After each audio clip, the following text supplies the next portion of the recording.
Of a Muktza machmas kufa, we have to discuss food. Very, very exciting topic when it comes to Muktza. There are a few halakim when it comes to Muktza and Gabi food. There is, and again, we're in the section of Muktza machmas kufa, which means that anything we say today that is Muktza, we mean that it's completely Muktza. That means there's no heter l'tzorech gufay or makoymay. I want to make that very, very clear.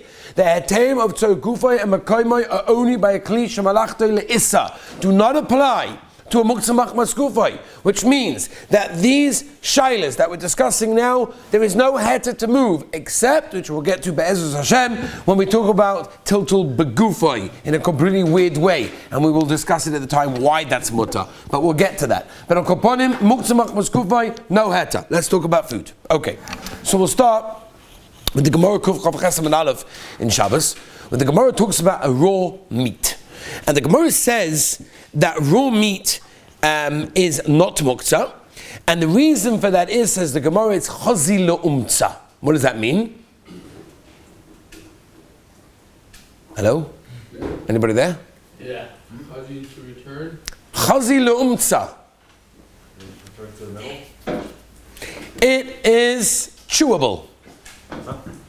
It seemed to be, even you're asking, it's chewable. The shayla, if it's a swallowable, it's a different shayla. Okay, let's move on. So the Gemara says that raw meat in the olden days was something that was very much chewable. People used to eat it that way. The Rambam in Shabbos Perek Chavov, Heilige Rambam, paskins this way as well. The Shulchan Aruch paskins this way in Submission Chesif Lamed Aleph. That raw meat is not Muktza, which basically means that if you open up the freezer and you've got ice cream at the back of the freezer, and there's a chunk of raw American meat sitting in the front waiting to be cooked. Everyone's looking with like, oh wow, I remember those days, right? Are you allowed to move it? So according to that, you're allowed to move it. Okay, we'll talk about frozen food in a moment. But Al Kaponim, so far, raw meat's okay. And the Mishnah Berurah obviously says that people that are very, very fancy chew on raw meat. Nowadays, they have them in fancy restaurants. What's it called? Is it what? Carpaccio. Carpaccio, I'm saying it right? Someone's going to write me an email. You said it completely wrong. Carpaccio, I don't know. It's mamish raw meat. Completely raw. Wow. What's pshat? Is this anything to save on the electric bill or the gas bill? That's what it is. You go to a fancy restaurant and they don't even cook the food. Ah, what a good Jewish business. Moedik. What's that? It's very expensive, I don't have to cook it. Only Yidden can kind up with his gewaltige Sachen. Anyway, Kaponim, so that's the reason, because posh people eat it and never so up. Now, there isn't a machlokas achronim, which I don't want to hide from you, because I don't need you guys to come back to me and say, oh, you never told me about the machlokas achronim. There's a machlokas achronim between the Mogen Avraham and the Taz. The Mogen Avraham says only soft meat, that's raw, is okay. Hard is going to be asa. Meaning there's enough kamina, which type of raw meat? Not every type of meat, according to the Mogen Avraham, will be mutter, only if it's a soft. What's that? No, not frozen. It's a type of hard meat. I don't know the difference between different types of raw meats, but I'm assuming that there are different types of meats that are, some are hard and some of them are soft, some are chewable and some of them are not chewable. The Taz says no. If the Gemara says it's mutter, then it's mutter in every single case whatsoever. How do we paskin in this machlokes Mogen Avraham and the Taz? Daniel, ready for this one? Okay, so the poskim that paskim like the Mogen Avraham is the Tos for Shabbos, the Machzor Shekel, the Derech HaChaim, the Chai Odom, the Feres Yisrael, the Graz, the Kitzur Shochan, and the Ben Ish Chai. And the person that paskim like the Taz is the Rashba, the Bach, the Elirab, the Nerdi Behuda, the Maimon, the Vin Lekon, the Torah Shabbos, Marsham, the Kavachem, the Oime. Okay, hope you got that one. We'll put that in the newsletter, Be'ez Hashem. All the cheaters, guys will be very impressed. Anyway, the Mishnah Berurah says, Halacha L'Maisa, that even though we paskin like the Mogen Avraham, a person should be machmer like the Taz, unless it is a mokem hadchak, which means basically halacha l'maisa.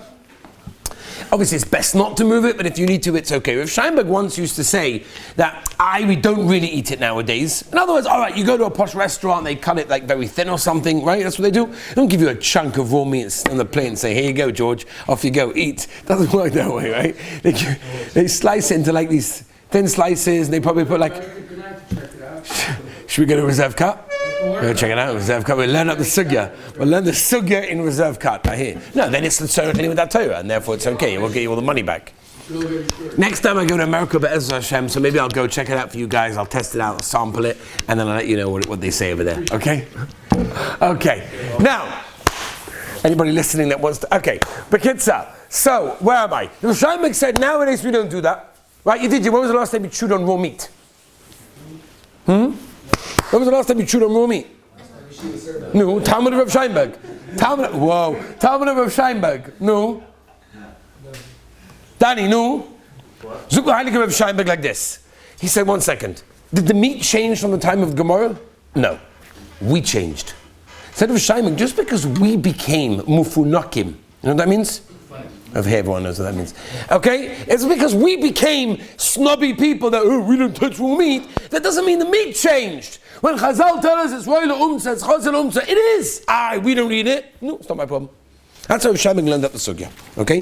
So when it comes to raw meat, most poskim are bismanenu, by the way, that it is muktza, and we should be machmeh, as I pass in the Aruch HaShulchan and Alocha Lemaisa, and Rav Moshe passing this way, Igus Moshe, B'Sela Chochma, the Ben Ish Chai, and others as well. Even though Lemaisa it seems from the Mishnah Berurah to be more mekel, Rav Vadia was mekel, and Rav Nissen Karelis, Rav Chaim Kanievsky, and others as well. So it's a major machlokes haposkim. So that's why we say lechatchila, we don't move raw meat if you don't need to. But if it's stuck, if there's ice cream behind it, and that's Onik Shabbos, and Onik Shabbos is a shalav d'oraisa, by the way. So then it could be that you have to move it in order to get to the ice cream. Could be, by the way, it could be 1 second. It could be you could move the ice cream. Not a deraisa, Muktza drabanan. Could be you can move the ice cream without moving the meat. You know, you could like sort of pull it out and at the same time shoving it to the side, which is called tiltum and atzad, and that would be mutter. Was that? What happened to meat in a dish? Are you allowed to touch that? What do you mean meat in a dish? I mean they put raw meat in a salad, let's say. No, that's in the freezer. So it would be a basis, which means whatever the din of the Muktza would be the din of the kli holding it will be, which we haven't discussed yet, but Ezer Hashem we will. Okay, so that's meat, Rabbi. So let's move on to fish. Okay? The Gemara. Wait, this is not frozen. This is not frozen. What's the problem? What's frozen? We're going to get there. Laat, para, para. Hello, take it easy. Okay? It fits into the sugya. Para, para. Okay, meat. Let's move on. Fish. So the Gemara says that only salted fish is not muktza. Herring. Right. But non-salted fish, regular, pure, raw fish is muktza. What's the reason? Says Rashi, nobody eats raw fish. It's dangerous. 1 second. Nobody eats. Peseda, Rashi never went to Flatbush. Peseda. All right, he changed his name when he went to Flatbush. But Al Kaponim, when it comes to fish, excuse me, some people don't even eat cooked fish. Never mind raw fish. But the Gemara is you do? All right. You? What do you edit that? You edit this mirrors? Put that one in. Anyway, so that's the halacha in Shulchan Aruch. The Shulchan Aruch says in the Siman Shin Chesi Lamed base that a fish that is raw, unless it's salted, obviously, like herring, is 100% muktza without any shaila whatsoever. That's what it is. Now, Tosfos, who was mekel by meat, tells us the reason why, and he says, why is it that fish is different? He brings 2 reasons. He says, number 1, the reason why meat is not muktza is roiler klov. We can give it to dogs, which is a shaila. What happens if you don't live in an area of dogs? We'll talk about it by bones, pits, peels, all sorts of things. We'll get there, Be'ez Hashem. We'll talk about the chicken bones. Where you live will depend on whether it's muktza or not. But Akaponim Tosfos says that meat was roy to give to dogs. Nobody gives raw fish to dogs. That's reason number 1 that Tosfos tells us that fish is different than meat. The other reason he brings, and it's important to know that this is the second reason, is that the Brisa says raw fish is asa, is Rabbi Yehuda, who actually holds of muktza. But we paskin like Rabbi Shimon, who doesn't really hold of muktza, except in certain situations. So according to the second shita in Tosfos, it could be there's a mokum to be mekel by raw fish. The Ma'aser Rav Vozlan Shevet Halevi in Chelek Gimel Simon Chav Tes Ois Daled brings down that by mokum hefsed v'tchak a person could be mekel. And Rapadva from England, also brings down the Hefzer Godler which means that what happens if the freezer goes off? And that's a common shaila. You have a freezer that goes off. So generally, if it happens in the middle of Shabbos and you leave it closed for 24 hours, everything in there will stay generally okay.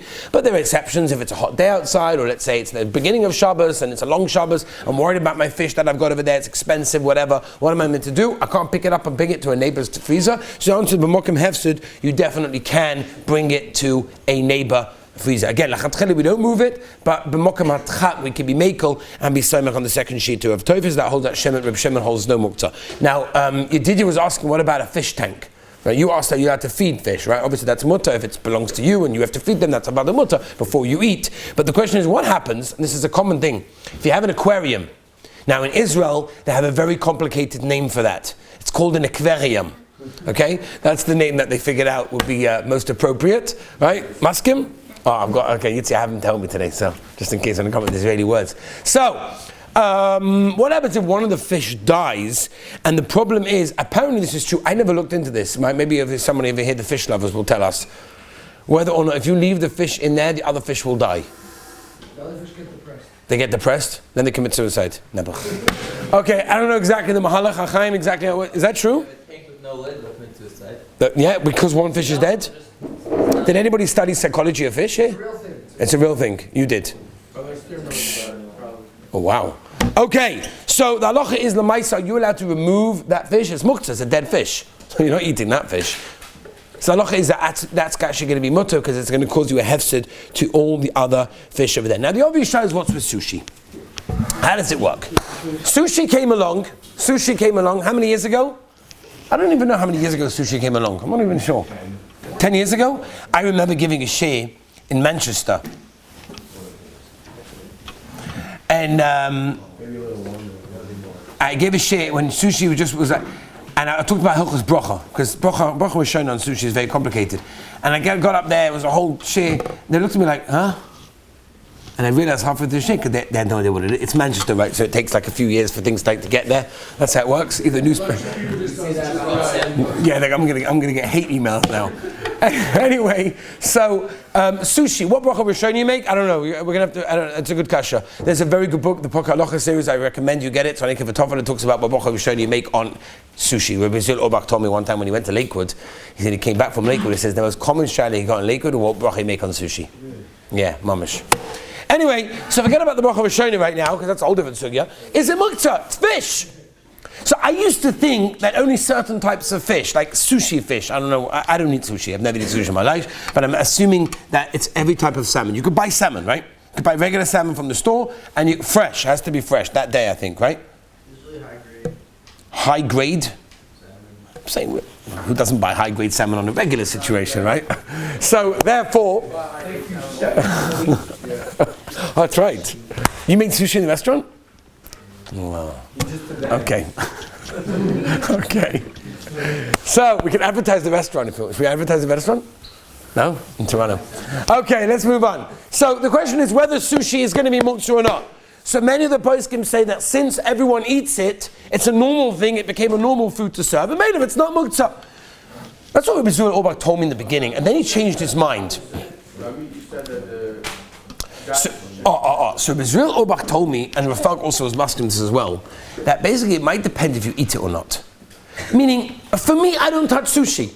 So for me, it could be it's muktza. Oh, but for you, it's going to be mutter. Where do you find such a thing that we're machalep to one person, another person?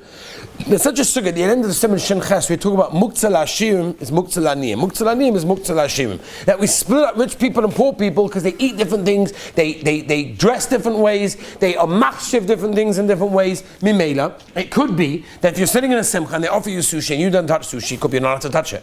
Could be it's muktza for you. Could be it's muktza for you, because you would never touch such a raw fish, you would never eat such a thing. No, not because you just don't like it. I happen not to like that food. We don't say food you don't like doesn't just becomes muktza. But because over here we're dealing with fish which be'etzem is muktza. Just there happens to be, for example, if the olim started to eat shtenders, what would you say then? Shtenders are no longer muktza, theoretically, if they were muktza, right? If it becomes the normal thing for people to eat something which is muktza, so l'choyer it's not muktza, but only for that person, not for the whole world. Because muktza splits up that way. Okay? Let's just give you a few more examples, Rabbi said, before we move on. Bara is like that. Who? Bara. Bara is like that. Even muktza, we've seen by a muktza machmas chasor and kiss. It depends. Are you makbid on the phone or you not makbid on the phone? So we do find by mitzvah there's a chilek. So Rabbi Zul Obach told me, Rafal also, both of them told me that the maisa, it will depend if you eat it or not. Not that you don't like it, but you don't touch it. For me, this is disgusting. You eat that? What? You eat it? No, but butter, you said you're allowed to pick out if it's for someone else. Beautiful, because the Pri Megadim told me that. What should I do? The Pri Megadim told me that if you take out, almanas to give to someone else, then it's okay, because I'm not taking out something. Very good, very good. You have to pass sushi to somebody else. L'chayre that would be mutter. L'chayre that would be mutter. I think so. I think we could say that's mutter. Rabbi, so what about raw eggs? Let's move on. A few examples. Rabbi, say raw eggs in the fridge. You're allowed to move them to Muktza? Hello. No. What? No. You're not allowed to move them, or they're not Muktza. Which way? They're not Muktza. Why not? Put them in the sun. You could put them. Ooh, very nice. You could put them in the sun. Beautiful. Shabbos Mamalef. Wow, that's gewaldig. So what do we take to Maisa? Shulchan Aruch doesn't give that reason. He brings the reason that it's chazonim. Chazonim used to eat them raw. Right? Shulchan Aruch brings it in Shin Chav Ches that they used to drink raw eggs. So therefore, it's not really Muktza. What about noodles and pasta, spaghetti? That's obviously not cooked. Beautiful, Eli. Shkoyach. That is Muktza. Absolutely correct. You can't make it on Shabbos. You can eat raw pasta. I once saw South Africans eating raw pasta. I don't know. Rosenberg eats raw pasta. Really? All the time. You know what that is? Yeah? I only saw South Africans do this. It's not a kli, it's not a utensil. It's not usable. It gets used up. That's the definition of Muktza Machmas Gufay. Rabbi Sai, gewaldig, getting involved in the sugya over here. What about vegetables? Potatoes. Raw potatoes. Raw potatoes. Muktza. Muktza. Right? Not carrots, obviously, because you can eat this raw. Any vegetable that you cannot eat raw, that you have to cook it, obviously is going to be Muktza Machmas Gufa, Rabbi Say. There's no heter to move it whatsoever. What about flour? Hello? Flour? Flour's about the Muktza. What about instant potatoes? They have powdered jello or powdered instant potatoes. Yeah. All these things are Muktza. You can't make these things. There's no way of making them, and therefore it's going to be also. Rabbi said there is a lot more to discuss. What we have to go through is we have so much to do. Frozen food. What's the din of a cooked frozen food? Number 2. What about crumbs? What about crumbs at the end of the meal? Bread at the end of the meal after benching? Nobody's going to wash on crumbs because nobody wants to wash on pizza. I guarantee you nobody's washing on a crumb. What's the din over that? What about bones?